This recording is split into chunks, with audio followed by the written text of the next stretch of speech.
Hello, I like RPGs. In fact, I like them so much that I decided to work on my own. It's linked in the description, the full doc, but for this I'll just give you a general rundown.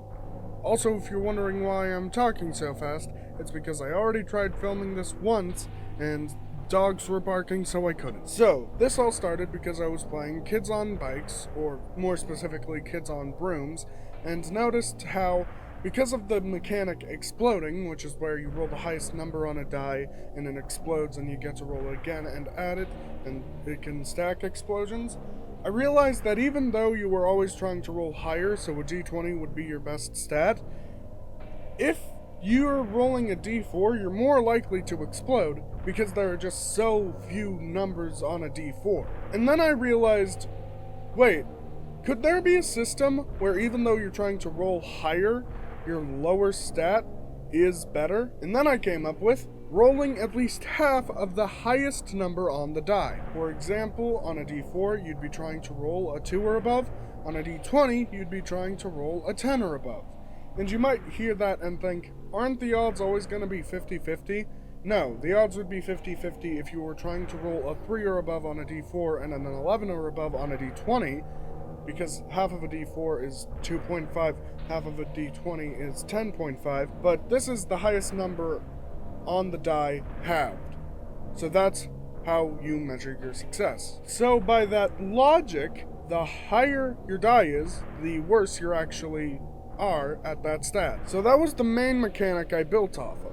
The other main mechanic, the trial and error meter, a way of humbling lucky players and keeping spirits up for unlucky players. Whenever you succeed, you fill in the trial meter. Whenever you fail, you fill in the error meter. If your trial meter fills up, you roll a d4. Same with the error meter. But these d4 mean different things. When you roll a d4 on the trial meter, whatever number comes up, you have to subtract that number of d4s from your future rolls, which you can do by either subtracting 1 d4 from that many rolls, or a different number of d4 from one roll, or half of them in one roll, the other half in another, however you want to divide it. The d4 for the error meter is very different. Whatever you roll, you add to a bank, and you can use that bank to add a d4 to a roll by subtracting that number from the bank.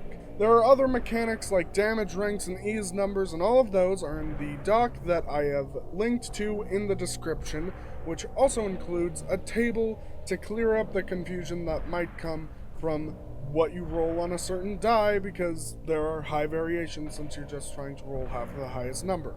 So enjoy that, and this video is going to be shorter because apparently it's movie night for my parents, so that's going to be playing.